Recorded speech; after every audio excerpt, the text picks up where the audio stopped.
I think we're having an issue this morning. It looks like for some reason our YouTube channel is offline, according to Restream. Okay. I'm trying to fix it as we speak, but for some reason it looks like it's offline. I have no idea why. It says it's streaming, but I don't know. There's the whole interface on Restream changed literally from Tuesday to Wednesday, and now it's all bizarre as to what's going on. I've got our YouTube channel up here online, another screen, and it's waiting for the show to start. we're live. So yeah. Thank you, Restream, for cocking it all up. I don't know what the hell is going on. It should be operational. It shows that it's there. I'll try it one more time. I don't know. Technology can be wonderful when it works, but when it fails miserably, it makes you very, very, very irritated. It should be working. According to Restream, it's working, but according to YouTube, it isn't. So I don't know what to tell you. I'll just send a message out to all the kids and cubs that we are live. Yeah, I don't even get the chat here for some reason. Huh. Interesting. All right. Do you want to relaunch or? I don't know, man. No, a quarter. Wait a minute. Is it working for you? Yes. No. I see us. We are definitely streaming on YouTube. Okay. Any chat, but I do see us. I'm on our YouTube channel there, and 6 people watching now. And yep. All right. It says 15 people waiting. I don't know what the hell is going on. My YouTube is not showing us. So, okay. Mine says started streaming 103 seconds ago. Okay. Well, let's just roll. Let's just do the show. And we'll figure it out later. We need to edit this part out, however, right? For the audio. I'll do that. Yeah, I'll do that. Don't worry. All right. Yeah, so here it is on my phone. It's working. On my computer, it's not. So I don't know what the hell is going on. Okay. In 3, 2, give me the finger. I like that when you do that. Well, good morning and hello, kids, and welcome to season 4 and episode number. Let's see, we're Thursday, right? So that's 508 of the Daily Beaver Morning Show here on Crier Media Network. Yeah. Today, recording day is Thursday, November 7th, 2024, and it is a very gray and overcast day here at the Ottawa Beaver Lodge. I am your host, the eager beaver, pronouns he, him, hey, Mr. Beaver, and with me, as always, is my good friend, Mr. Grizzly. Of course, a big thank you goes to our podcast founding sponsors, the Peppermaster, the Miss V Mysteries from Corbin Moon Publishing, and CanadianTarot.com. It's so nice to be with you today. I am sorry that the microphone went wonky. I guess 6 hours of continuous election return coverage was all the microphone could take for a while and needed a rest. So therefore, I couldn't do the show the next morning. But go figure, like when you have the biggest political news story of the year, of course, I get booted off my own damn DAM show. Oh well, Mr. Grizzly did a wonderful job, but I am here today, and there's some things I didn't get to say yesterday, so probably would like to mention them a little bit. Someone thought it might have been for the best yesterday that I wasn't able to get on the show because I was probably speechless. I assure you, kids and cubs, that speechless was the last thing I was. And if I was speechless, it would have been because I used all the words I knew during the 6-hour broadcast before. So, no, definitely not speechless, but also definitely, how would I put it? It was an attitude that came to me because we signed off maybe about 10 minutes or 15 minutes before it was finally confirmed. But I had pretty much called Hmm. on the show because Pennsylvania was outstanding, and I looked at how many votes were in and what percentage of votes were out, and then I did the math, and then I went and looked at the counties, and the votes were just weren't there. They weren't there. Um, but there was no sort of like big mourning or crestfallen thing. It was kind of weird. Just like I wasn't all that um, weird or panicked or nauseously optimistic on the day of on the day of the election. I did get had a little bit of the butterflies around the time that the returns started coming in, though I must admit. Uh, but just like I'm not that um, despondent, I guess. I'm not happy. Um, and uh, there is no doubt that the world is about to take a pretty ugly turn, so we're going to need to buckle up.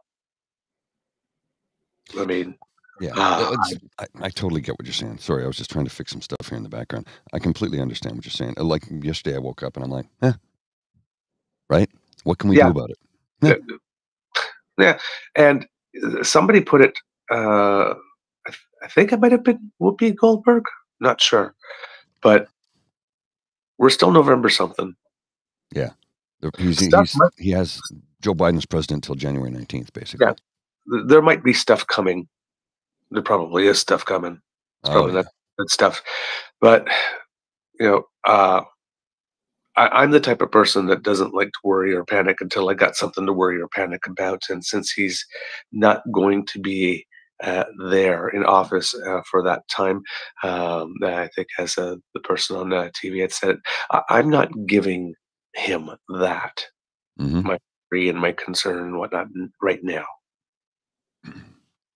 Not giving it to him. Um, not as I'm going to give it to him later either, but it's easy to have like the quick reaction. Like I've done a lot of listening yesterday and very little talking. Um, and there's things down from one end of the spectrum. I hope North Americans realize that Putin's your daddy now. Hmm. They don't, Right? Um, but he is. yes. I mean, you have to understand, kids and cubs, that if you think of the world that Canada lives in as a sandwich, Hmm. the top slice of bread is Russia. The bottom slice of bread is the United States of America.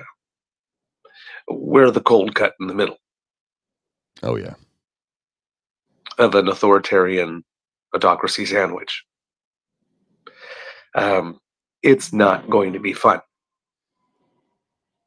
It is not going to be fun, and that is if if if they decide to regard us with benign neglect.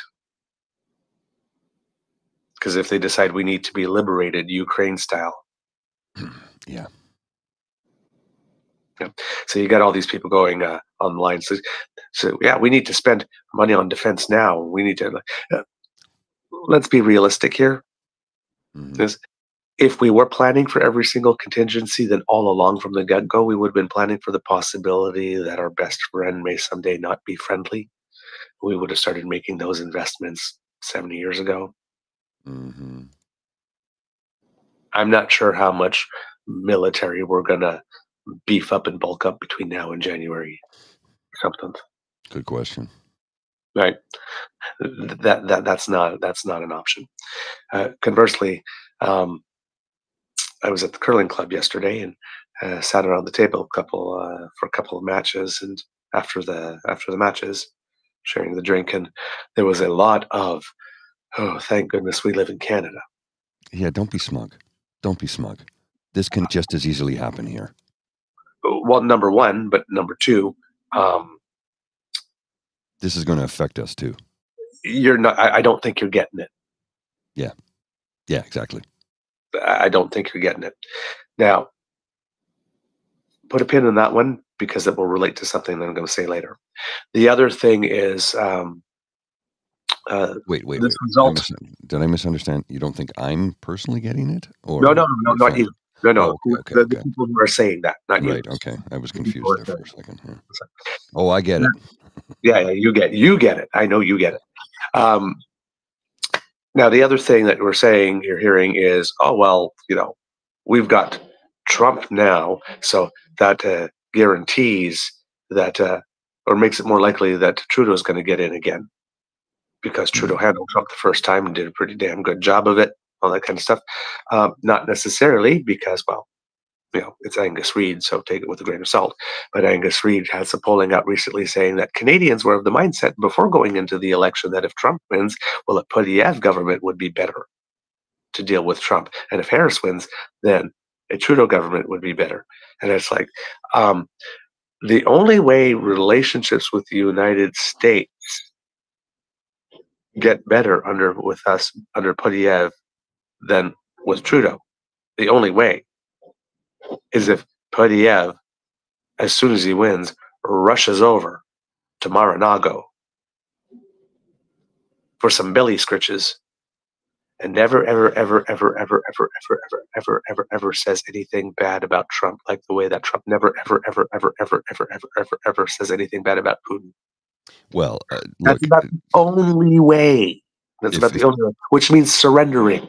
Yes, if Poilievre becomes the prime minister, how's that song go again? How's that song go? Back that ass up, back that ass up.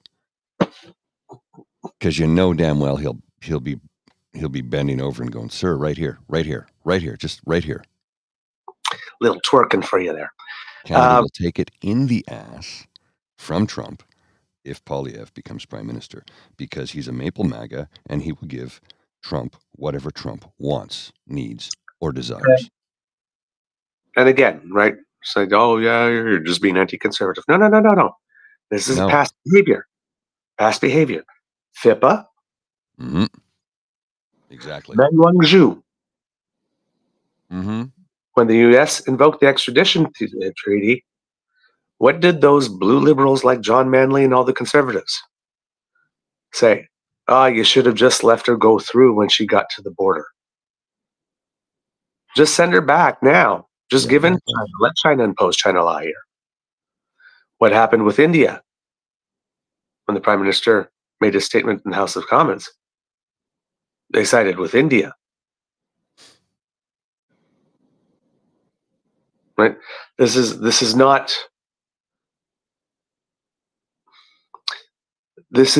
would not be new behavior. No. From the Conservative Party of Canada. We've seen this before. And same thing when we were negotiating NAFTA too. They wanted us to get to a deal a whole lot faster than we did. Mm-hmm. Which would mean not having held tough to our positions as much as we did, capitulating on stuff a whole lot earlier, making it such that Donald Trump, once negotiations were over, would not be able to say whoever the Conservatives would have in the place of Chrystia Freeland was a tough negotiator. It was really tough. Well, she was the one who negotiated the USMCA, right? Yeah. Didn't like her. She was tough. Well, tough. So I'm sure he said he didn't like her, but it's like, yeah. It was a negotiation, and we negotiated. So yesterday's show, unfortunately, you weren't able to join because of computer errors and glitches and blah, blah, blah, blah, blah. I had a friend, I'm going to relay part of the message to you. Not the whole thing, but part of the message to you. A friend yesterday said to me along the lines of, if democracy is dead, how did democracy work? People voted. Democracy is not dead. I'm like, you've missed my point entirely. Democracy is still alive. As of January 20th, it is officially dead in the United States of America. The republic is over because the president, the soon-to-be sworn-in president, Donald J. Trump, will be basically anointed as a monarch. And he can do whatever the fuck he wants, because the Supreme Court of the United States of America has given him those powers. He has more powers than a monarch. And I'm like, you've missed my point entirely. Democracy survived for one more day, but they voted in a despot, a dictator, a fascist who has the powers of a monarch. He's a king. He will do whatever he wants, and nobody can hold him responsible. He could literally do what he said years ago. Stand in the middle of Fifth Avenue, fire off a gun, and have that projectile make contact with somebody and unalive them. I'm being very careful with my words here. And nothing would happen to him. Well, now they have given him license to do exactly that. He said time and time again, time and time and time again, he said, vote for me and you won't have to do it again. You won't have to do it again. It's all over. If you vote for me, don't worry about it. We've got it fixed. You'll never have to do it again. Thing is, I watched a clip from Rachel Maddow. And I don't know if you've seen this clip. I'm going to try and dig it up here. And it's conspiratorial what she's saying, but the thing is, what she's saying is conspiratorial for a reason.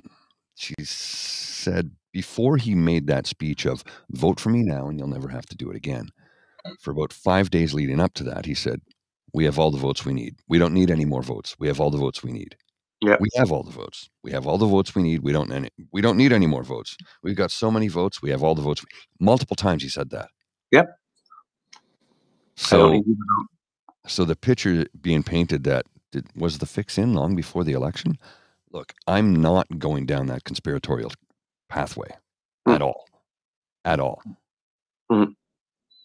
For tons of conspiratorial, there's the one where did those 14 or 16 other million votes go? Because the voter turnout was less. But then there's the whole other the blame gaming.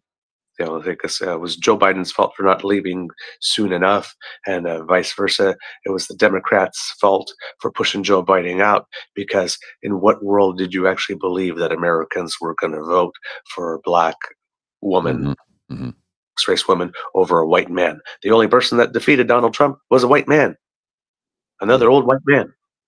So, because all of this is useless. It's like, I haven't read the Andrew Coyne article yet. Have you read it? Apparently, so my buddy was telling me Andrew Coyne's article in the Globe and Mail was, wow. I've not read it yet, but apparently it's like, holy crap, he loses his shit. And I haven't had a chance to read it yet. I'm going to look it up later today. I do have this clip from Rachel Maddow, which we'll have to excise later because they'll definitely give us a copyright violation. Yesterday's show, I showed a clip of Jon Stewart from The Daily Show, and they blocked it completely. So I have to cut that out, which is in the process of doing it for the replay. But I'll show you this clip from Rachel Maddow, because this is the one I was just talking about. I found it. I've got it here. Have a look at this. But let me also point out something more strange, which has been happening at the same time and hasn't had as much attention. The day before Trump made those remarks on Friday, he said, you're never going to have to vote again after you vote for me this one time. The day before that, on Thursday last week, he didn't say that people wouldn't have to vote anymore once he was elected this November. No, the day before that, on Thursday, he told his supporters, not that they're not going to have to vote again, but that they don't have to vote this time, that they don't need to vote for him this November. My instruction, we don't need the votes. I have so many votes. My instruction, we don't need the votes. I have so many votes. He said that on Thursday last week. And it turns out this is something, when you look, he says this all the time now. Watch. My instruction, we don't need the votes. I have so many votes. We don't need votes. I tell my people, I don't need any votes. We got all the votes we need. I don't need votes. We don't need votes. We got more votes than anybody's ever had. You don't have to vote. Don't worry about voting. The voting, we got plenty of votes. Don't worry about voting. Of all the weirdness around this campaign, this is a truly strange thing to tell people, right? Don't vote. I don't need your vote. I don't want your vote. I mean, all the surface level weirdness is, worth noting. Having a new position on literally anything you can think of as soon as any random rich guy tells you to. That's a weird thing. Picking the eccentric billionaire's intern for your running mate, even though you apparently had no idea who he was or what a disaster he is on television. All of this is weird. But telling voters, do not bother to vote for me. It doesn't matter if you do. I don't need your votes. That is a thing that should prick up your ears. Because what that means is that he doesn't think he needs to win the vote to win the election. He doesn't think he needs to win the election in order to take power. He thinks something other than votes is going to determine whether or not he gets back in the White House. So that clip was prior to the election by a couple of weeks. Yep. Conspiratorial? Perhaps. Mm-hmm. I don't know. I don't know. Yep. And there's a whole other conspiracy I read like about 5 minutes before coming on. No, conspiracy. I don't say conspiracy because the source is credible and reliable, but I'm reading it and I'm thinking like, which has to do with, and I'm not going to name the nation because I do not want to feel this conspiracy, but has with a particular person in another nation making sure that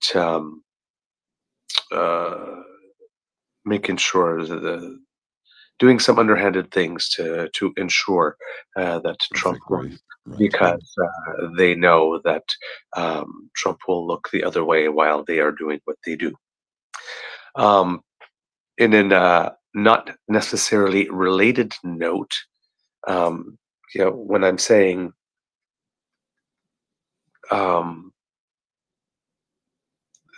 there's just a lot of stuff going on. Sorry, I'm having trouble getting all the thoughts organized in my head. It's okay. It's okay. Because I was talking before about the odds that this would make it easier for Trudeau, because it was because you would think in a normal timeline that when chaos is coming, and you already know somebody has managed that type of chaos and has done it well, that would send people running to the person that's always managed the chaos, the devil you know. Because like every good horror movie, it seems that the villain has come back for another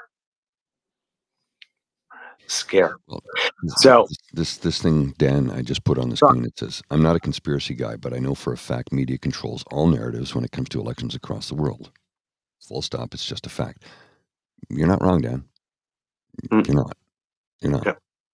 Yep. And we know who most of the media is controlled by in this country, right? Right. Foreign entity. Yes. So this thing that it would necessarily be better for Trump would necessarily be better for Polyev. Not necessarily one or the other. I don't think that there's anything in there that if everybody's stating that for a fact, they're pretty much full of it and blowing some sunshine up your butt and engaging in some wish casting, stating what they would wish to be true as being an inevitable fact, as opposed to, because we don't know how Canadians will react. It might there might be that many people in Canada as there are in the States that want this type of thing as well, and the fact that there was a victory there might be the ultimate motivating factor as well. So I mean, there's many ways that this can play out. Anybody who claims to be able to tell you, oh, this is what this means for sure, as it's going to Canada who's going to win the next election here. No, not at all. Don't run with any of that, and don't start ruminating on that. That's just a waste of your time and a waste of your energy.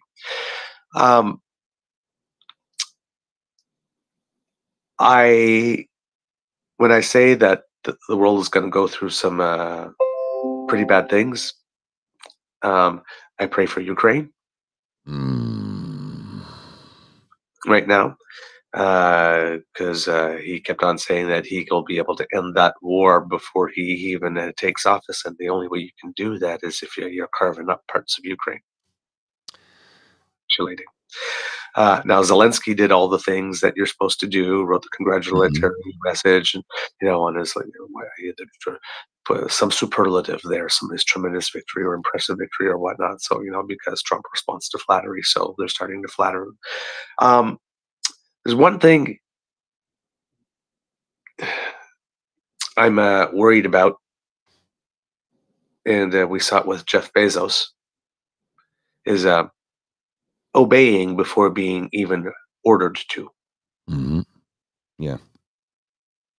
Now, probably should not. Nobody should probably be doing that. And if you're seeing public figures, entities, business leaders, governments, whatnot like this that are already doing that, it's time to press the panic button. Well, that being said, I'm in favor of not a single newspaper or news organization ever endorsing who they want for president. I think that shows bias. I think it takes away objectivism. Is that a word? I don't know. Objectivity. Thank you. Objectivity. Thank you. I was struggling there. It takes away objectivity when you endorse a candidate for president or prime minister or whatever the case may be. I do not like newspapers, news organizations doing that. So as many people got mad at Bezos for doing it, and we know why he did it. It was money. That's why he did it. I don't like it when newspapers endorse somebody. They shouldn't. I think it destroys objectivity. I really, really do. It's like, just report the goddamn news. I don't want you to editorialize who you think should be president or prime minister.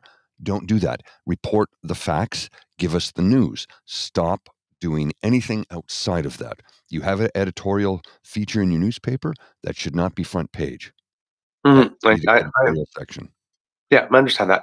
It's one of the problems with the Washington Post on that one is that the editorial was written. It was about to go, and it was public. It was pulled by Bezos. And number one, I understand the complication. Yes. And number two, the paper did endorse at the state level and down ballot. They endorsed all they only just did not endorse for president. But the point here is it's the lack of endorsement is one thing, but the pre-consent to doing business in a new way, so as to not piss off or offend the delicate sensibilities of the new monarch. Yes, exactly. That's very, very dangerous. Agreed. That's why it's a razor's edge, right? I don't like it when newspapers endorse, and I don't like what they did here. It's complicated. I want to put a quote on the screen here from H.L. Mencken that we have talked about in the past, and we'll bring it up once again. I'll read it out loud for those listening. This is from H.L. Mencken. He died in 1956. He was, I can tell you all about him here. He was a journalist, essayist, satirist, cultural critic, and scholar of American English. He commented widely on the social scene, literature, music, prominent politicians, and contemporary movements. His satirical reporting on the Scopes trial, which he dubbed the monkey trial, also gained him attention. The term Menkinian has entered multiple dictionaries to describe anything of or pertaining to Mencken, including his combative, rhetorical, and prose style. And the quote that is on the screen now for those who are watching can see, and I will read it out to you as follows. As democracy is perfected, the office of president represents more and more closely the inner soul of the people. On some great and glorious day, the plain folks of the land will reach their heart's desire at last, and the White House will be adorned by a downright moron. That was true in 2016, and it's true again in 2024. A moron has been placed into the highest office of the land of the United States of America. And when I said it's the end of democracy, and people go, well, the democracy worked, I go, it did. It worked. But you elected a guy who will bring about an end to the republic, an end of the republic, and an end to democracy in the United States of America. The empire is over. It's dead. It's gone. because there's there's a lot of people that are still talking, well, in 4 years. It's not guaranteed. People are not getting that. It's maybe not guaranteed that you won't get to vote again in 4 years. If you do get to vote, will it be a vote sort of? I mean, people get to vote in Russia, but is it an election? Right? Yeah, a gun to the head vote, right? Do you have illusion of democracy? Right? It's an illusion. So that could be the case there too. The other thing that could be the case is that it's not like these people. I mean, ask yourself the question: how did Neil Gorsuch get on that Supreme Court? It's like Republicans have a problem with changing the rules in the middle of the game. Well, all of a sudden, it's the last year of your mandate. You can't name a Supreme Court justice. All of a sudden, Trump's president. Hey, if there's a thing that opens up in 1 month before the end of the presidency, what are you going to do? Mitch McConnell goes to the camera and goes, "We'll fill it," and keeps walking. Oh, suddenly that rule that you can't do it 1 year before suddenly doesn't exist anymore. Gee, it's a sliding scale rule depending on who's president, whether they have a D or an R. So again, past behavior. These people will change the rules. We saw it again, too. The abortion measure. In one state, I think it was Ohio, it needed 50% to pass. And then the Republicans turned around and said, hey, before we have the referendum on the abortion thing that you want enshrined in the Constitution, let's have this referendum first. And in this referendum, people of Ohio, I want you guys to vote for the fact that if you want to change anything on the Constitution, if you want to do any type of public ballot like that, that the threshold of victory doesn't need to be 50%, but 60%. Would you please voluntarily vote for you to make it harder to have your will respected? And fortunately, the people of Ohio said, so that was good. I like that. You really had the tune down. That was good. Thank you, sir. Appreciate that. Thank you. I appreciate that. I'll give you one of these. I'll give you one of these. Hang on. What the hell you say? SpaceX, what the hell is that? What the hell is this? What the hell? What the hell you so dramatic? What the hell you say? What the hell you say? What the hell? What the hell? Who moving the What the hell? What the hell? Indeed.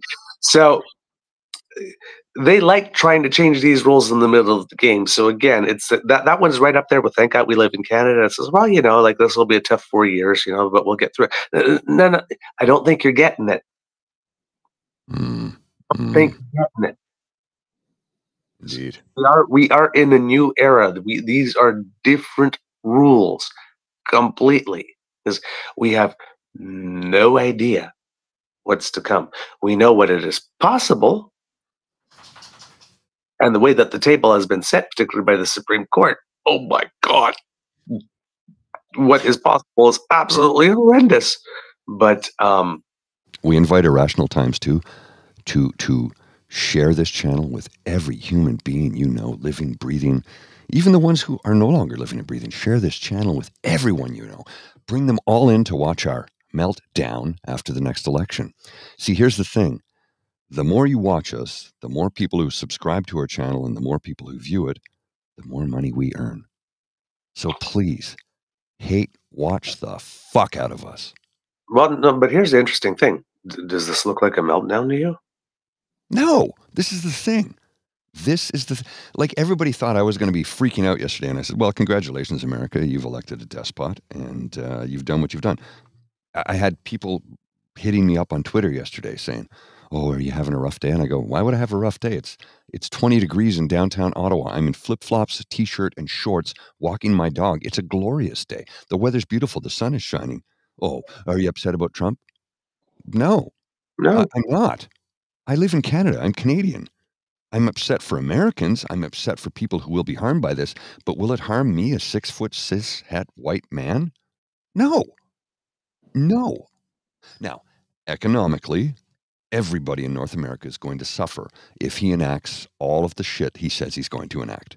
It's going to harm everyone. And the funny thing is, the people who look like me, who think I'm going to benefit from this, it's like, no, you're going to take it up the hoop, and it won't be lubricated when it happens. Yeah. Anyway. and you're going to be unexpected. Yeah, but let's move off this because this irrational two character. I just needed to say that. We can move on. Yes, yes. I just saw a comment go through the chat, and clearly someone is looking for bait.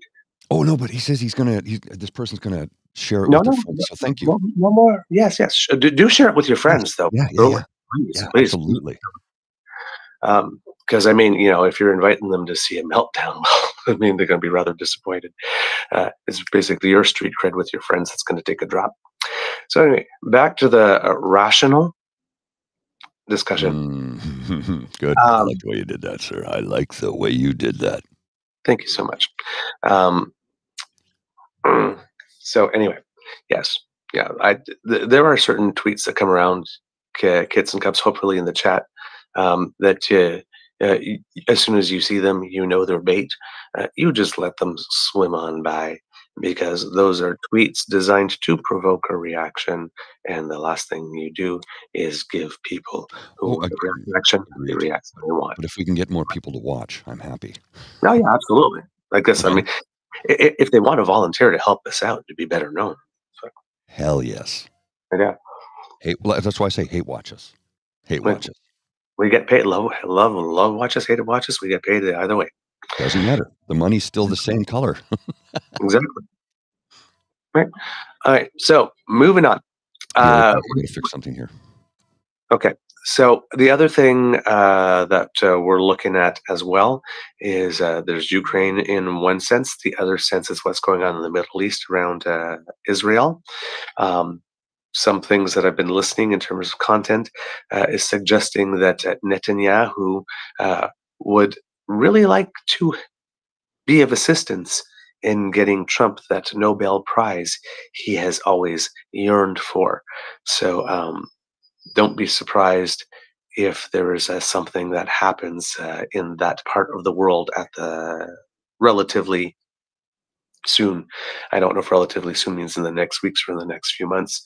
That might calm some stuff going on over there, for which Netanyahu will gladly let Trump take some credit to try and make a move towards getting his Nobel Prize. For some reason, I sincerely doubt that the people on the board or the prize awarding committee of that Nobel committee are going to be particularly impressed by that, but we'll see. But there, we don't know what can go on. Whether or not Trump is going to decide to look the other way while Israel does its thing, or whether or not they are going to get involved in a certain way that provokes even more stuff going on in the area. So it could be that, but Trump is also a very proud man, and that Trump was having those one-on-one agreements with nations like Saudi Arabia and Qatar to be in some type of relationship with Israel, and he's got a lot of ties with the Saudis, and the Saudis are desperately trying to change their economy because they know that the era of oil is exiting. So there's a lot of the Saudis seem to be skating where the puck is going, which is a weird metaphor because we're talking about a place where there's desert, but not known for hockey. But are slowly making the transition to what the next wave of their economy is, and they know that they will need the help of the United States to do that. So there are some things, and Trump being very transactional, there are some things going on in the area that could lead one to believe, oh well, yeah, he's really going to try to provoke a war there. Like, well, he really does want that Nobel Prize, so maybe over there, he'll be willing to listen to a few more people than he normally is. But we'll see what'll happen there, because if he decides to turn a blind eye, there's going to be a lot more death and destruction. unfortunately. Oh, yes. Concerned, of course, obviously, for anybody who's rainbow, for women, of course, how far things will go. For example, with regards to access to stuff like mifepristone that could be sent by mail, whether or not those things will start to be tracked, whether or not certain states will make it illegal to receive that or to send that in those states, whether or not these 7 states that voted for measures to either reverse abortion restrictions, like in Missouri, they're the first state ever to vote to turn over a full ban. So that's big news. And in states like New York and California that had already had protections, they voted to enshrine them in their constitution. So 7 states voted for that. But if there is a national abortion ban, well, that overrides all those decisions. So it's how far they want to go. RFK Jr. Apparently is already on the record saying that he's not planning to take away people's vaccines. So that's... But he doesn't want to vaccinate anybody in the future. Is that the case? Or, like, I'm not sure. That's what we're not sure. He was going to be put. He's not pro-vaccine, clearly. So everybody thought if they put him in charge, well, he's going to just like ban all vaccines. He's saying he's not going to do that if he gets put in charge of that. So he's maybe not going to be promoting vaccines, whatnot, but he's not going to be taking away your measles or polio vaccine. Right. Okay. So one of the things he did say that I completely agreed with, and I think many people can get in line with this. Look, a broken clock is right twice a day, right? So one of the things he said that I completely agree with is, he said, we need to get people on healthier diets, eating better food, blah, blah, blah. I'm like, yeah, completely agree with that. Completely agree with that. Absolutely. And keep vaccines going. Sorry, there's something on my screen there. But and keep getting people vaccinated. Yes, that's just preventative care. There's nothing wrong with that. But I've also heard people say, well, if we go back to a more organic diet like they had in the 1900s, I'm like, when in the 1900s? Like 1999 or like 1900? They're like, well, in 1900, they had a really organic diet and people were much healthier. And I go, no, the food they ate was healthier, but they weren't healthier. Go to a cemetery and look at all the children who died before the age of 12. Yeah. Because they didn't have vaccines. Yeah. Food is one thing of the many things that you need to have a nice, long, healthy life. Exactly. One.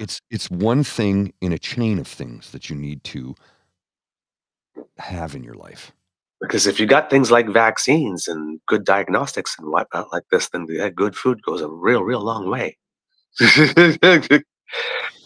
Grizzly, I did find the thing from Andrew Coyne. Oh, you did? Oh, fantastic. So here it is. He writes, Trump's election is a crisis like no other, not only for the U.S., but the world. So here, he's, I guess, let's see how much of the Chicken Little thing he's doing here. Nothing mattered in the end. Not the probable dementia, the unfathomable ignorance, the emotional incontinence, not certainly the shambling, hate-filled campaign, or the ludicrously unworkable anti-politics. Okay, Andrew, you had me at emotional incontinence. Candidate out on bail in 4 jurisdictions, the convicted fraud artist, the adjudicated rapist and serial sexual predator, the habitual bankrupt, the stooge of Vladimir Putin, the man who tried to overturn the last election, and all of his creepy retinue of crooks, ideologues, and lunatics. Americans took a long look at all this and said, yes, please. There is no sense in understating the depth of the disaster. This is a crisis like no other in our lifetimes. The government of the United States has been delivered into the hands of a gangster whose sole purpose in running, besides staying out of jail, is to seek revenge on his enemies.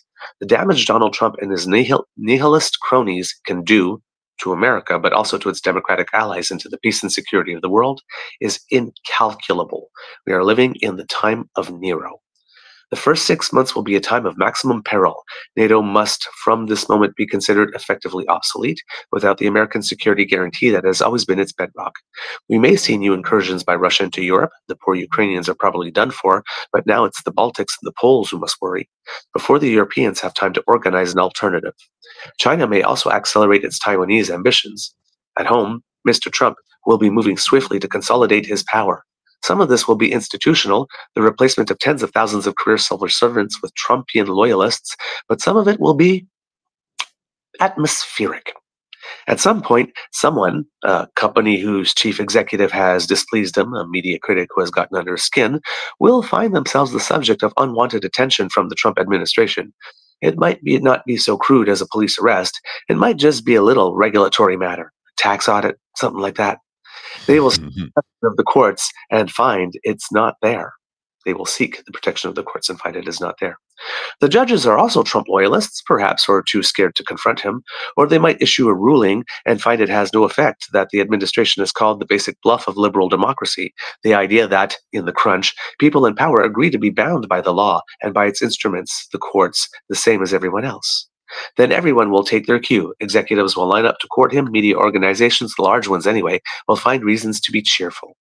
Of course, in reality, things will start to fall apart fairly quickly. The huge across-the-board tariffs he imposes will tank the world economy. The massive deficits fueled by his ill-judged tax policies, he won't replace the income tax as he promised, but will fill it with holes. And monetized at his direction by the Federal Reserve will ignite a new round of inflation. Most of all, the insane project of deporting 12 million undocumented immigrants, finding them, rounding them up, and detaining them in hundreds of internment camps around the country, probably for years before doing so, will consume his administration. But by then, it will be too late. We should not count upon the majority of Americans coming to their senses in any event. They were not able to see Mr. Trump for what he was before. Why should that change? Would they not rather be further coarsened by the experience of seeing their neighbors dragged off by the police, or the military further steeled to the necessity of doing, quote, tough things to, quote, restore order? Some will, of course, but they will find in time that the democratic levers they might once have pulled to demand change are no longer attached to anything. There are still elections, but the rules have been altered. There are certain obstacles, certain disadvantages if you are not with the party of power. It will seem easier at first to try to change things from within, then it will be easier not to change things. All of this will wash over Canada in various ways, some predictable, like the flood of refugees seeking escape from the camps, some less so, like the coarsening of our own politics, the debasement of morals and norms by politicians who have discovered there is no political price to be paid for it, and who will have the backing of their patron in Washington. All my life, I've been an admirer of the United States and its people, but I'm frightened of it now, and I'm more frightened of them. What's the David Bowie song? I'm Afraid of Americans. Apparently that was charting yesterday. I'm like, wow. Wow. Wow, Andrew Coyne. What do you, I mean, Andrew Coyne being very un-Andrew Coyne-like for a change. Because normally he's one to sort of court right-wing politicians, normally. Yep. But look, as often as I have faults with Andrew Coyne, I will say this about him. He does call out bad people for doing bad things. He does. Yep. And that's the truth. And what he's saying here is alarmist, but for damn good reason. Yep. You know, I mean, he was the one who pointed out to a panel on the CBC that $70 billion in federal transfers to the provinces for healthcare has not been spent on healthcare. Yep. Yep. He's not reaching here. No, he's not. He's not reaching here. He isn't. And again, you know, I sometimes find fault with him because I think sometimes he leans a little too far right, oftentimes. But when he's right, he's right. Here, my favorite journalist in this country is Chantal Hébert. Mm-hmm.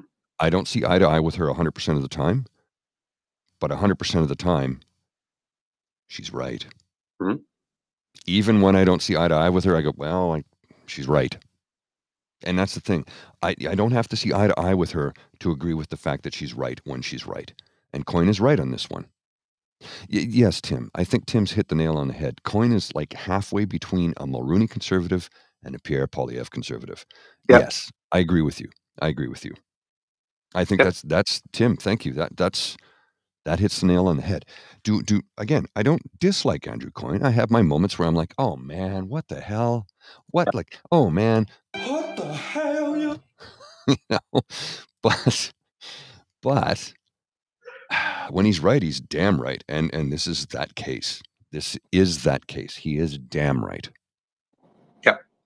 Now, with what's going on in the States, right? The other thing that people are Do we give the trolls a panic moment? Oh my god, I can't. Do we give them that? Should we give them that? Nah, No. I can't be bothered. You know what I can give them? No, I can't do that. If I moon you, we'll get shut down because you can't show nudity on YouTube. So. Listen, this is the closest to that moment that they're going to get. It's the whitest part of my anyway. This is the closest to that moment that they're going to get. Right yeah, here. exactly. Yeah. Right here. What I'm about to say right now. Go ahead, sir. The thing with Trump. Mm-hmm. There's a lot of people when we're talking about some nuclear grade coping here, like this.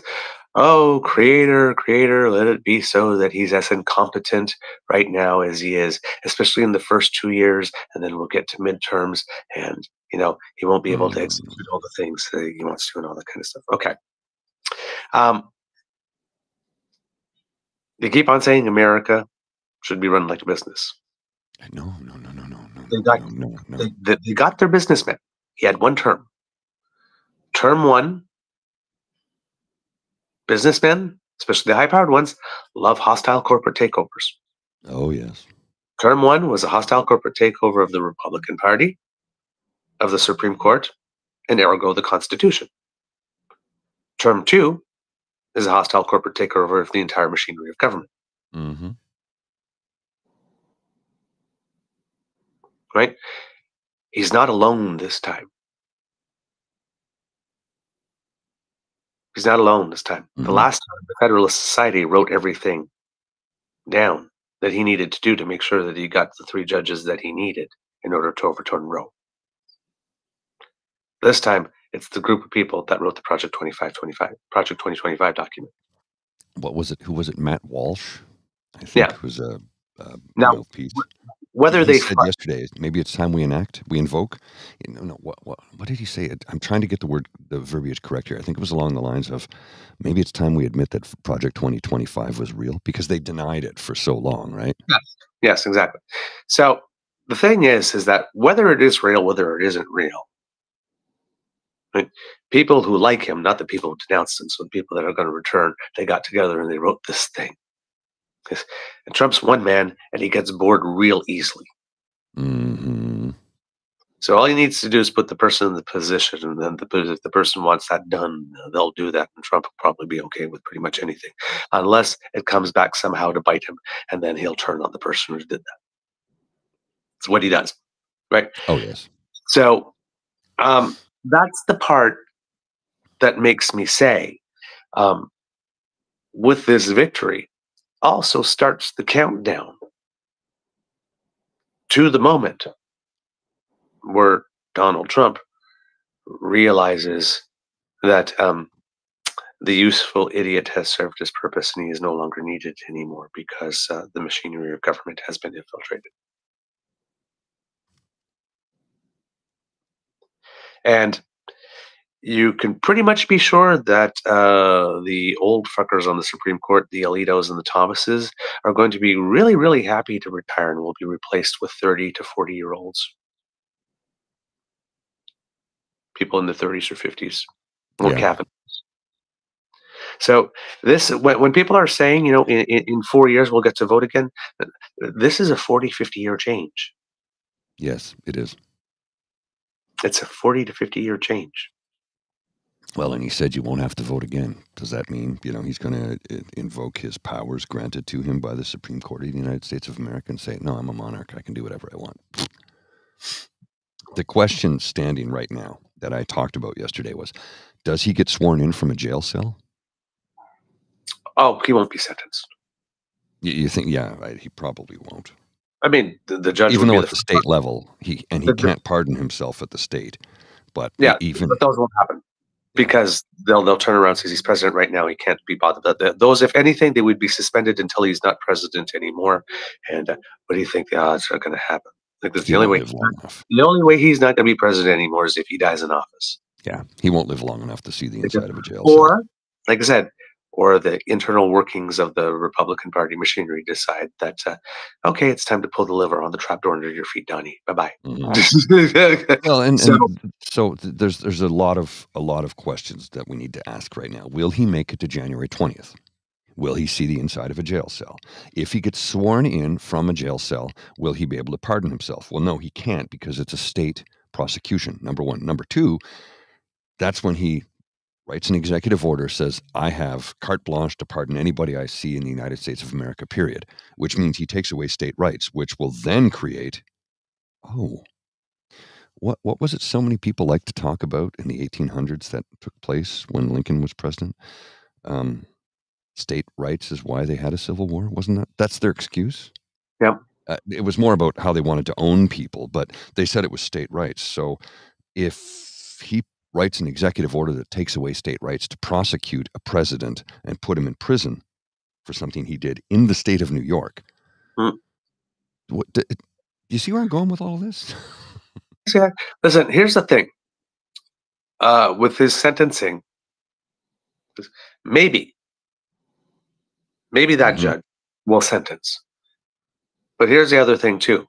If you can read the tea leaves and you know what's going on, do you want to be the first person on that enemies list? No, because you know damn well what he's going to do. One that'll be used to make an example. Yeah, and that's what will take place. Yeah. Oh, absolutely. Yeah. You sentenced me to jail? I'm going to end you. Yeah. So, and because he has the powers of a monarch, he will do what he said he would do on Fifth Avenue. Right? So, unless that judge is one of those people like Munir Sheikh or whatnot like this that's willing to fall on their own sword or whatnot. Don't hold your breath for sentencing. There'll probably be some legal reason for which, well, he's the president now, so I guess there's no point in doing that, or this thing is moot or whatever, or something will happen. Yeah. So John Smith is already winding down his investigation as well. That's, there's not, I mean, Fani Willis got reelected, but I'm not sure she's going to be able to do anything either. So it's that whole concept of no man being above the law turns out was a lie the whole damn time. America, what a country. Miss Shattuck asked a question here. I'm going to put this question on the screen from Miss Shattuck. If he were to die or get sick or goes to jail before the swearing-in, does Kamala get the presidency by default? No, Vance would. No. Vance is the vice president. He becomes the president, period. That's what happens. No matter what happens to Trump in the future, the presidency will still go to the Republican Party, period. Yeah. The other sort of like fantasy scenario, conspiracy scenario going out there is that somewhere between now and January 20th or soon after, Trump goes to JD and says, well, it turns out that I can't pardon myself. So here, how about I sign this thing to make you president? And as your first act as president, you pardon me. Yeah, exactly. Quid pro quo. So yeah. Now, over here in Canada, the one last little thing I want to mention here, when they're talking about Poilievre and Trudeau, you have to understand that when Trump was president the first time, Canada was a favorite punching bag. Whenever he screwed up at home domestically or whatnot like this, then he would come in and find a reason to either slap a tariff on us or say that he had a phone call or something with the prime minister and he was insulted or something like this. So we're going to be that again, number one. And number two, if this is, and indeed a whole IDU sort of everybody's coordinating, working together, and the prime minister on the global scale is quote unquote the head of the snake because he's the leader of the most successful progressive nation remaining now, and he's been there for a long time. So all the nations of the world India and China and Russia and the United States all have to set their sights on making sure to take him out in order to crush this movement all around the world because he is perceived as its figurehead. A lot of tariffs in the first 6, 7, or 8 months of Trump. A lot of people coming across the border because going like this is going to create a situation here that the conservatives are going to exploit like crazy. So these people can create the situation here. Tariffs leading us to a recession, inflation rising again, and a whole bunch of people coming across our border. That could happen within 6, 7 months. Very quickly. Blame it all on Trudeau. Exactly. Which is insane because it has nothing to do with him. Exactly. And that's how they get their prime minister put. Yeah. So we are going to be in for some bumpy rides. Now, for people who are homeowners, however, good news for you because, hey, if Donald Trump's going to make inflation go sky high and provoke a recession, that means interest rates that are already going down and might have only gone down to 3 or 2.5% will probably go down lower. So, yeah, you. But other than that, it's going to be a shit ride. Get your humor. Because feel your feelings. Be mad, be frustrated, be disappointed, whatnot. But as Margaret Atwood said, it's like, be disappointed, but do not despair. Despair means you've given up, and you do not have the luxury of despair. Well, there's a few folks I spoke with yesterday online, just in chats, and they were like, okay, I think I'm going to quit. I'm like, please don't. Please don't. We need your voice. You are important. Take a few days off. Lick your wounds, take care of your mental health, do what you need to do to make yourself better, but do not quit. We can't have people leaving. We can't have people giving up, because if you give up, the war is over. The fight is done. We are finished. We can't have that. I get that a lot of people are really, really wounded by this. Doesn't wound me at all. I'm fine. And a lot of people are like, are you licking your wounds? I'm like, no, what? I'm not harmed by this at all. First off, I live in Canada, not the United States of America. We have a different system of democracy in our country, a better one, if you ask me. My opinion. You can disagree with me if you wish to. That's fine. I don't have an issue with that. But here's the thing: this cis-het white man will not be immediately harmed by anything Trump does. I won't. I do know that lots of friends, family, colleagues, past co-workers, neighbors who will be harmed by what he does. And in the long run, we will all be harmed economically by what he does, including guys who look just like me, because I'm not wealthy. Now, if I was wealthy, I'd be insulated against it. But eventually, he will come for me. It's like the great poem, They came for the trade unionist, and I wasn't a trade unionist, so I didn't speak up. Well, I'm speaking up right now. I'm speaking up right now because it will harm my neighbors, my friends, my family. It will harm every woman I've ever known in my entire life. It will harm every person that is a member of the rainbow community. It will harm people who disagree with his economic policies, because he will crush them under his boot heel. So yes, I'm speaking up now. I'm using my extreme white privilege to let people know that if you sit back and just let it roll over you, we'll all get steamrolled. You cannot sit back and be idle. You need to get up, stand up for your rights. I couldn't let that one go by. You set it up so nice, Mr. Grizzly. I put it on the tee for you to just knock it right off. That was what I was doing there. So thank you for hitting a 300-yard drive down the fairway on that one, sir. War. Stand up for your rights. Yes. All right. And that's the thing. So many people right now are thinking, we won. They're gloating. Go ahead and gloat. I don't give a shit. Gloat all you want. You won, fair smart. When? Yeah, you won. We're not even, you and I, and I'm sure many people in the chat and the Kits and Cubs are going, yeah, we accept it. We accept it. Look, Rachel Maddow was painting a picture of maybe there's a conspiracy there, and that's fine. Let her do the job of investigating that. That's what she does, and she's very good at it. I'm not As saying far there's a as we conspiracy. know, they won fair and square. As far as we know, it was a free and fair election, as far as we know. And I'll leave it at that. I'm not saying there's a conspiracy. I'm not saying he stole it. I'm not saying any of that, because I believe in the process. And I think Trust the but process verify. yeah. Oh yeah. Yeah. Of course, verify. There's Without nothing in the public domain that leads us that would cause that has anybody to run and say, there's something wrong here. Exactly. If I don't see anything of that after all nature. the verification, something comes up, that's another thing. But right now there isn't. I don't There's see no anything to reason indicate that at all. Exactly. So, like I said, we accept it. Yeah. Okay. They won. Good. Good for you. Gloat all you want. Gloat as much as you like. I don't care, because now it's like, pick yourself up, dust yourself off, and get right back in the game.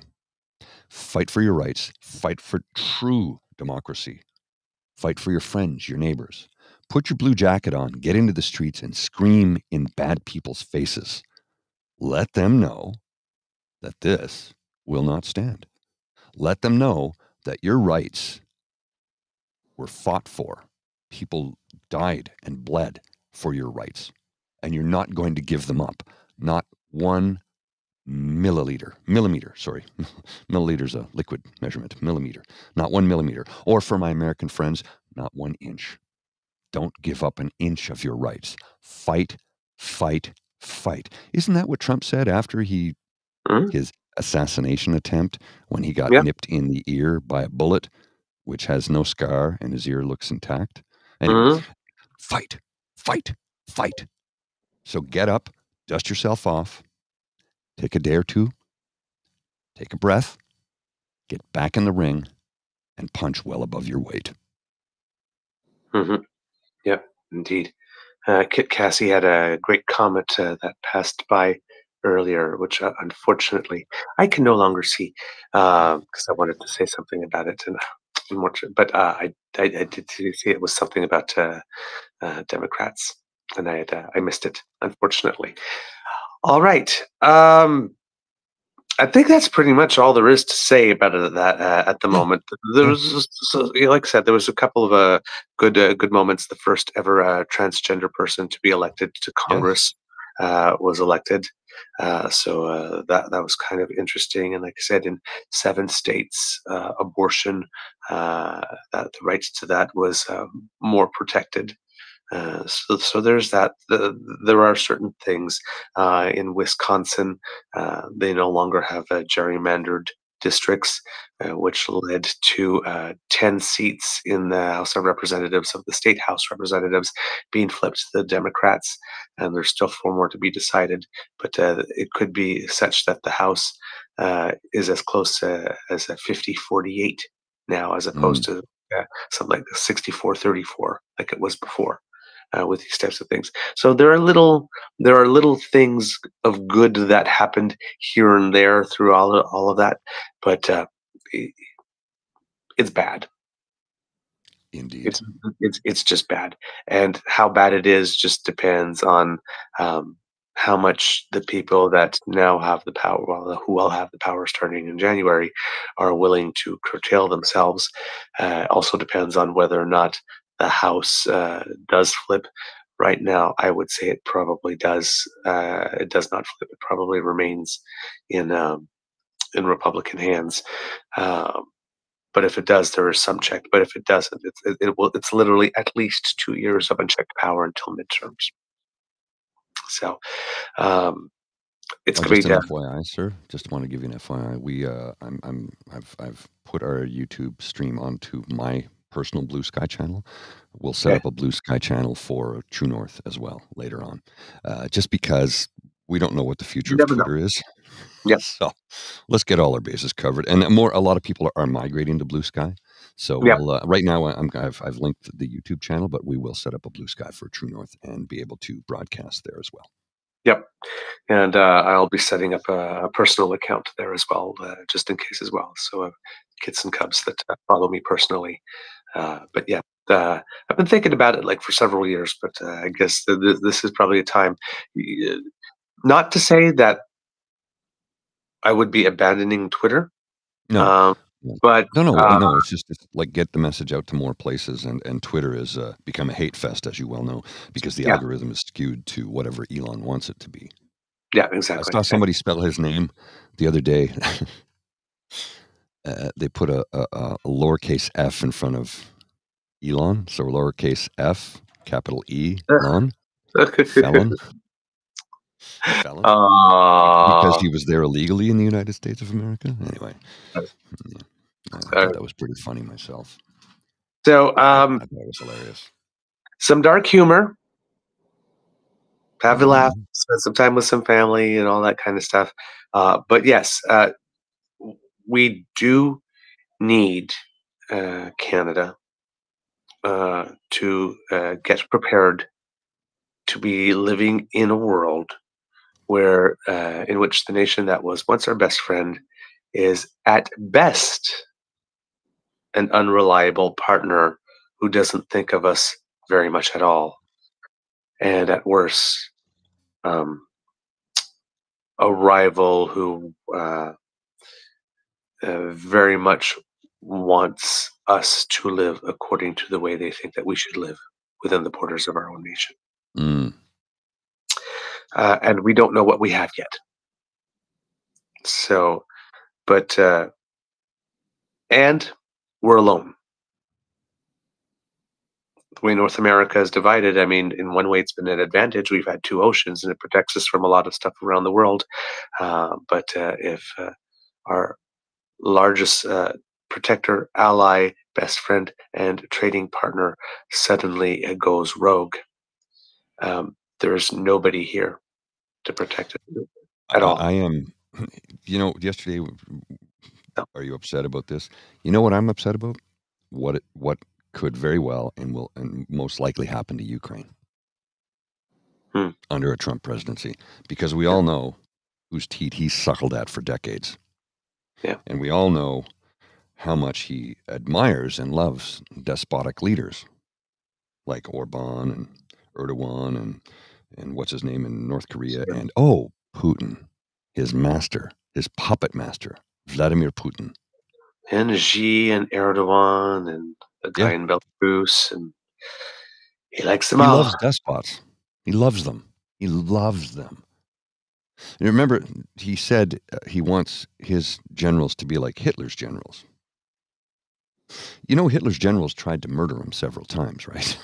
Yes, he doesn't think these comments through. He's not a smart man. Everybody goes, he's a good businessman. He's been bankrupt 7 times, and he doesn't pay his contractors. He bankrupted a casino. A license to print money, and he bankrupted it. Have you ever heard of a casino going bankrupt other than, people funneling money out of it? I mean, come on, it's a license to print money, and he bankrupted. The man is a fucking idiot. Yes, but he's an idiot with power and lots of friends and lots of money now. Supreme power. Supreme power. So, I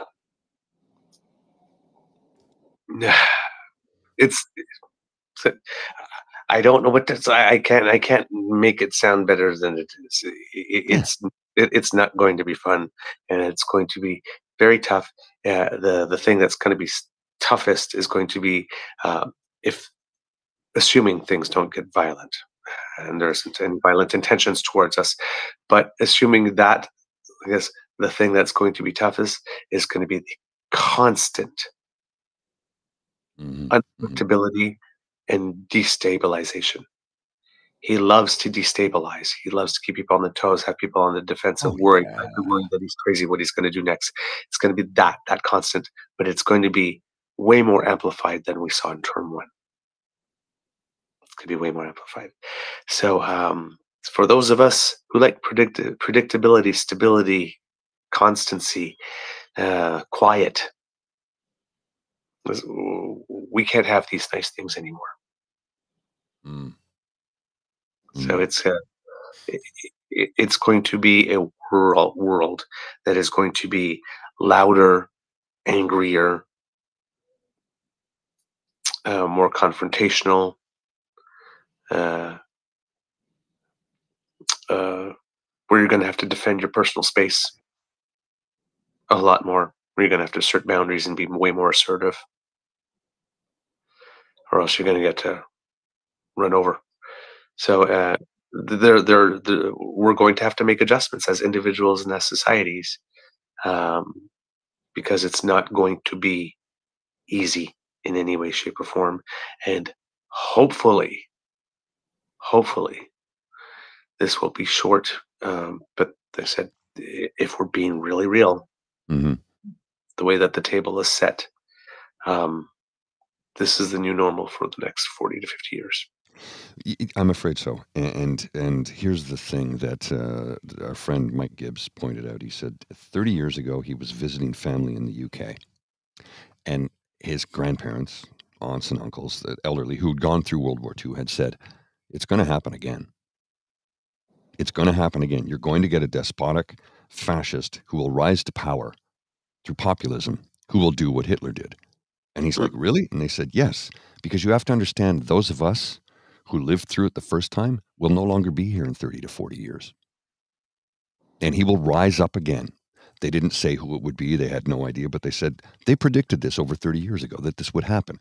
And I haven't had a chance to reach out to Mike yet, but I'm going to later today and say, look, I wish you were wrong, but I know you're right. Steve Bannon, when Trump got in the first time, said, this is happening. It's going to happen again, and it's time. I hate Steve Bannon. I think he's a vile, disgusting, walking, eating, living, breathing pile of human fecal matter. But he was right. He was right. And I need to share this tweet with you from Jake, USMC, United States Marine liberal. This tweet, he put this out. When did he put this out? Let me see here. This was 6:13 a.m. today. And here it is on the screen. This is what you bought. Well done. Those of you who prioritized anything over stopping these lunatics. They're already promoting Project 2025, but you didn't listen. You couldn't accept a black woman as president and blamed her for things she had zero control over. Well done. And let's take a look at these tweets here. Matt Walsh. Now that the election is over, I think we can finally say that, yeah, actually, Project 2025 is the agenda. LOL. Trump has a mandate, and so does the entire conservative movement. Historically, we haven't been great at putting petty feuds aside and working together, but that's what we're going to have to do. No time for squabbles and infighting. Now's the time to start stacking wins. Evan Kilgore. Women, back to the kitchen. Abortions, illegal. Gays, back in the closet.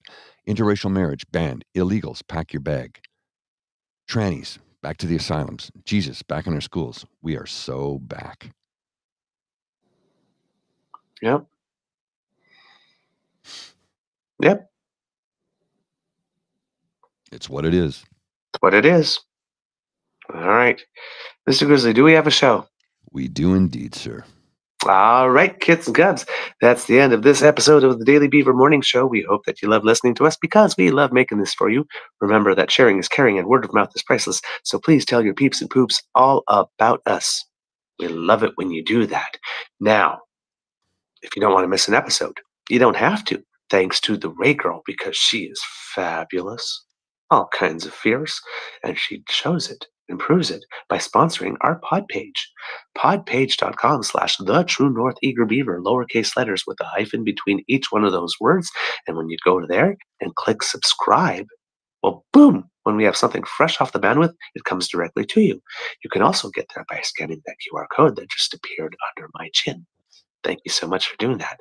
Now, if you would like to support us in other ways, then you can surf on down to the True North Eager Beaver Media Incorporated YouTube page, like Kit Elaine does, and click on our buttons, like, share, and subscribe. We have 3 buttons for you. If you click them, that makes us happy, really does. And, well, who doesn't like a happy beaver? Right? There you go. And let's put it this way. After the election, at least somebody should be happy. Might as well be the beaver. Wink. Yeah. Okay. So, if you would like to support us in other ways, the QR code by Mr. Grizzly brings you to our coffee page. That's coffee, ko-fi.com/eagerbeaver, lowercase letters, all in one word. And that's where you will find our tip jar. So if you like our show, you like our product, you want to encourage us to do more, and you want to help us with the financial costs of bringing this to you every day, well then, if you just go there, scan that QR code, or I say again, coffee, ko-fi.com/eagerbeaver, and drop a few loonies, toonies, maybe a $5 or so in there, that makes us feel very good, and it really does help, because there are some costs to bring this to you. And if you are not able to contribute financially, please do not worry, because the gift of your attention is the one that is the most important to us, and we do love to hear from you. So please write to us at truenortheagerbeaver@gmail.com. That's our email address, or at TrueEager on our Twitter feed, down here in the comment section if you're watching us on YouTube, or at our Facebook page, True North Eager Beaver. And kids and cubs, we're have some stuff coming up for Remembrance Day. But if you have anybody that you know, a friend, a current family member, former family member, that you would like to give a shout out to for Remembrance Day, and you want to tell us a little bit about them and how it is that they've served, please write to us. Yes, Send please, them to please do. us at truenortheagerbeaver@gmail.com. Preferably, we will scan our other socials to see if you send us something there. But do send it to us by email, and we will try to incorporate them in our show. Also, if you don't have anybody in your family or somebody that you know, but you just want to share a word with us about what Remembrance Day means to you and why it is that you observe it, please do. All right. Thank you so much for your participation. It will help make the show better. Because democracy is something that you do, Nova Scotians, we need you, Yeah. especially now. Right. So I don't know if it looks like Tim Houston is on his way to another victory. And this is Doug Ford last time around with, because I saw the polls and it said NDP 26 or Liberals 26 and NDP 25, one or the other. So I don't know if it's that type of situation where they can't coordinate, or if it's a situation right before Justin Trudeau came in where people of the province didn't know which was going to be the choice, and they needed a week or two to figure it out, and then they went ahead and unseated the Conservative once they had decided on Trudeau. But people of Nova Scotia, if you could find a way to get together to flip another province, there would be more happy beaver. That's all I'm saying. So make your plan to vote, research your candidates, do all the volunteering that you need to do, and but regardless of who it is for whom you vote, please do get involved. Thank you very much. Hello, Lola, you cutie, looking right at the camera. Look at that pose, looking so gorgeous. She's love on four legs, that one. All right. It could be a tough world out there, kids, so please be kind to and gentle with yourself. Mr. Grizzly, do you have some words of wisdom for us, sir? Yes, I need to apologize first off. Yesterday, my intention was to do an ASMR for those folks who are feeling rough about the U.S. election results, and I didn't. And the day got away from me. I was incredibly busy yesterday, and I apologize that I didn't get a chance to do it. So I will make up for it by providing you with an ASMR later today for those who need to come in and chill out for a little bit. And again, I'm really sorry I didn't get a chance to do it yesterday. The intention was there, but sometimes life gets in the way, and it certainly did for me yesterday. So I apologize. Today I will provide you with an ASMR that we can talk about how you're feeling, what your innermost thoughts are on the election results in the United States of America. Again, I'm not directly impacted by it. I'm not. Economically, everybody around the world will be impacted by it in one way or another. We won't feel it for a while, but it's going to happen. Yeah. The stock markets, by the way, loved it. Yeah, I know. I saw that. My U.S. banks ETF went up 10% yesterday. Oh. Well, one day move on a banking ETF of 10%. That's huge. That That's is like really massive. Yeah. yeah, we usually don't move up that much anywhere near that much in a day. So yes, some stuff is going on there economically. All right. There's for my part. Oh, I had it and I lost it. There was something I wanted to add and I That couldn't happens. remember it. But maybe I'll remember it while the credits are playing, and then we can have it for the Easter egg. So, Mr. Grizzly, please. Well, I have something for the Easter egg, actually. Okay, please Yeah, cue the I clock. got something. I will do that. Yeah, just give me a sec here till my console has gone a little haywire here. So let's here. I'm going to cue the cock. You are listening to a True North Eager Beaver Media Incorporated podcast. The True North Eager Beaver podcasts are proudly brought to you by our founding sponsors, the Misfit Mysteries from Corvid Moon Publishing, your source for science fiction, fantasy, and cozy mysteries featuring a broad diversity of characters, CanadianTarot.com, their uniquely Canadian online eclectic tarot community, and the Peppermaster, hot pepper sauces made from farm-fresh ingredients to thrill your taste buds and expand your mind. We are grateful to the Crier Media Network for its support, Pete Jarvis for our artwork, and Paul Joseph Something for our opening and closing sequence music.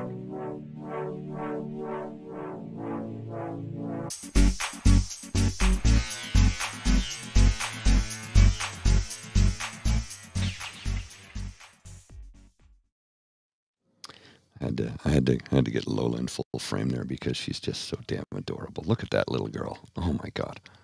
My 90-pound muscle-bound love hound. She is my mental health support animal, believe me, in more ways than one. So for the Easter egg, I wanted to. We had discussed this earlier in the show. Well, before actually in the green room before we went live, and I meant to bring it up in the show, but I didn't have a good segue, so I'll bring it up now as an Easter egg. For those of you who are unaware, let me just pull it over where I can read it a little bit better. November is Lung Cancer Awareness Month. This is from Charlie Senack. I hope I pronounced Charlie's surname Senack, Senack, a local writer, reporter, editor, managing editor of the Ottawa Lookout, which is a curated news page. He says, in February 2023, my mom was diagnosed with an aggressive stage 3 form of the disease, lung cancer. She was given 4 months to live without treatment.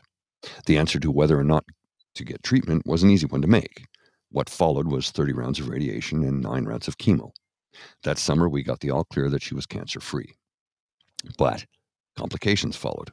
Pneumonia twice, COVID-19, a sinus infection, to name just a few. But she is alive thanks to the amazing doctors and nurses who saved her life. This year, we found out the cancer had returned to her brain. It was caught early and a new form of radiation, which shows very promising results, was performed. It's too soon to tell if it worked, but doctors are very confident it did. Recent scans gave the all clear for her lungs and chest. It's all very promising. The bottom line is her life has been saved because of medical advancements. The prognosis would have been worse just a few years ago. Still, lung cancer is the leading cause of death in Canada. It is estimated that 29,300 Canadians developed lung cancer in 2019, and 21,000 passed away from it. Those are alarming numbers. And Charlie, I don't know if you'll ever see this, but I hope your mom is healthy, alive, and well. That got me. Shit, that got me. Yeah. Yep. I hear you. Yep. And it's also Movember, Kids and Cubs. So if you have some people asking for your assistance or your help, please be generous. Right? I don't know if you're aware, sir, but Movember has also taken on men's mental health as well. Oh, really? Wonderful. They've brought it under the umbrella because they came to the realization, as many of us have, that men's mental health is a joke. Right? It doesn't get the focus or the treatment that it so desperately needs. And they go, men are terrible, men are angry, men are... I go, yeah, you know why? Because they don't go to therapy. Because we're told to suck it up, buttercup.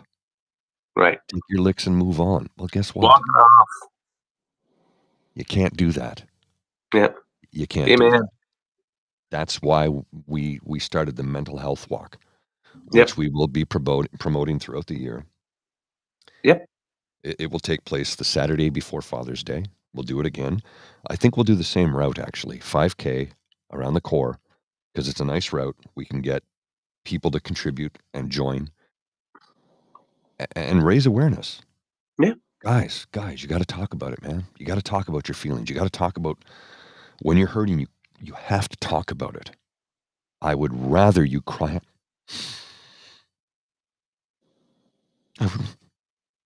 I would rather you cry on my shoulder than me attend your funeral.